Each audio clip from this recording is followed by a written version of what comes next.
آج ہم سے سوال پوچھا جاتا ہے کہ شیعہ تراویح کیوں نہیں پڑھتے؟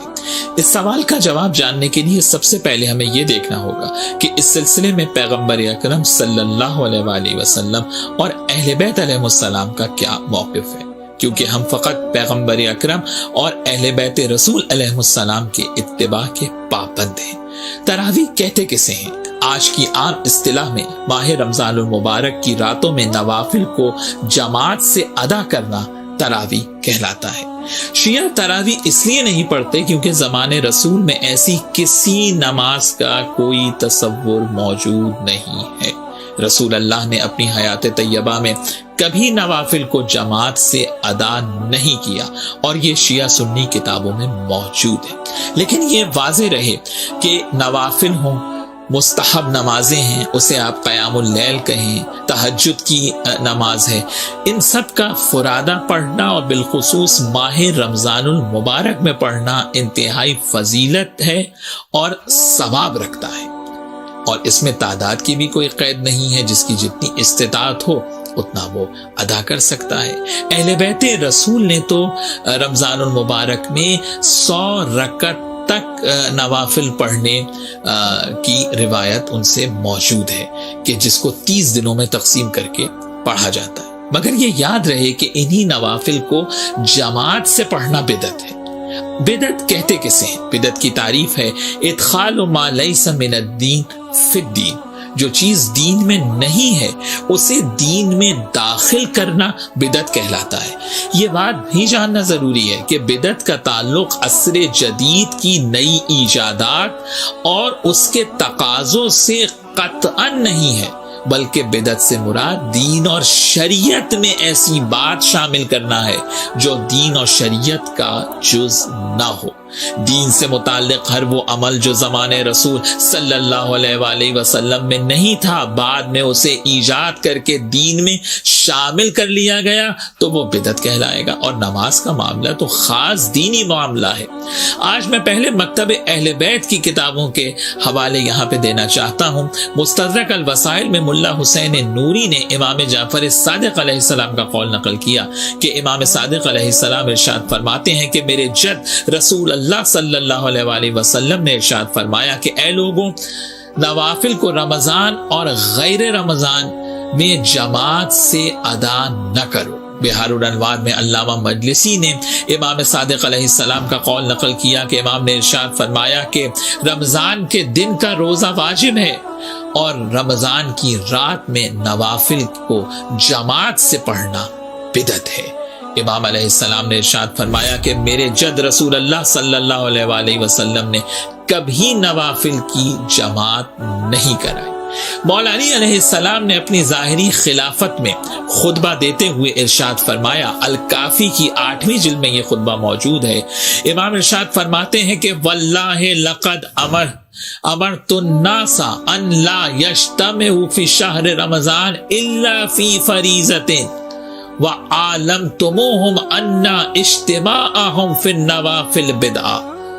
مولا علی نے فرمایا کہ یاد رکھو کہ نماز واجب کے علاوہ کسی مستحب نماز کو جماعت سے ادا نہیں کیا جائے گا، اور نوافل کو جماعت سے ادا کرنا بدعت ہے۔ مولا علی علیہ السلام نے جو حق بات تھی سیرت رسول کے مطابق وہ لوگوں کو بتا دی۔ کیا باب مدینۃ العلم سے زیادہ بھی کوئی سیرت رسول اور سنت رسول کو جانتا تھا؟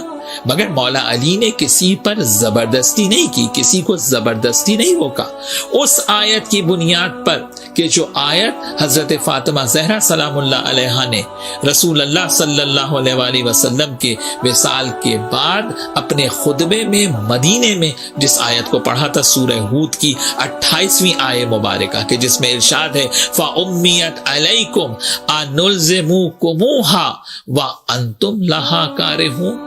کیا اب تمہاری زبردستی ہدایت کی جائے گی جبکہ تم اس ہدایت سے نفرت کیے جا رہے ہو؟ اور یہ جو کچھ میں عرض کر رہا ہوں یہ صرف شیعہ کتب میں نہیں بلکہ اہل سنت کی سب سے معتبر کتاب صحیح بخاری میں بھی موجود ہے۔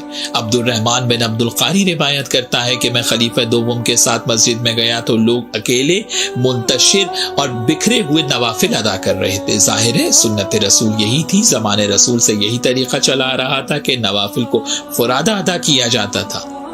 کہتا ہے کہ خلیفہ دوم نے ایک قاری کے پیچھے سب کو جمع کیا اور ان کی جماعت بنوا دی، اور جو جملہ کہا ہے وہ معروف جملہ ہے کہ نعم البدعۃ ھذہ۔ خلیفہ دوم نے اسے بدعت کہہ کر بتا دیا کہ یہ سنت رسول نہیں ہے، اور یہ میں نہیں کہہ رہا ہوں، صحیح بخاری کی شرح عمدۃ القاری شرح صحیح بخاری کے میں بدر الدین عینی نے اس کو لکھا ہے۔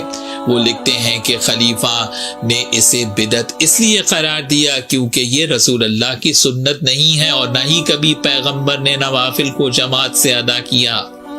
تو جناب بدعت تو بدعت ہے، اب آپ بعد میں اس کی جو بھی تعویلات کریں۔ اور اس کے بعد بدر الدین عینی نے عجیب جملہ لکھا کہ خلیفہ دوم نے تراویح کی جماعت بنوائی اور خود خلیفہ دوم نے کبھی جماعت سے تراویح نہیں پڑھی۔ اور خالی یہ شرح صحیح بخاری نہیں، اہل سنت کی دیگر کتب کے اندر بھی موجود ہے۔ اس کے بعد فتح الباری شرح صحیح البخاری میں ابن حجر عسقلانی نے اس کو لکھا ہے کہ پیغمبر اکرم کے زمانے میں نوافل فرادہ ادا کیے جاتے تھے۔ اس کے بعد ارشاد الساری لشرح صحیح البخاری میں شہاب الدین قسطلانی نے بھی اس کو لکھا ہے کہ رسول اللہ صلی اللہ علیہ وآلہ وسلم نے کبھی تراویح کی جماعت جو ہے وہ نہیں کرائی۔ اور صحیح مسلم میں بھی خلیفہ دوم کی روایت موجود ہے، اور اس روایت کے ذیل میں امام نووی لکھتے ہیں کہ محدثین کی یہ رائے ہے کہ نوافل کا گھر میں فرادہ انجام دینا افضل ہے۔ تو میں یہی کہوں گا کہ ماہ رمضان المبارک میں نوافل کو ادا کریں، مستحب نمازیں ہیں، قیام اللیل کریں، لیکن ایسے انجام دیں جو رسول اللہ صلی اللہ علیہ وآلہ وسلم کی سنت کے عین مطابق ہو۔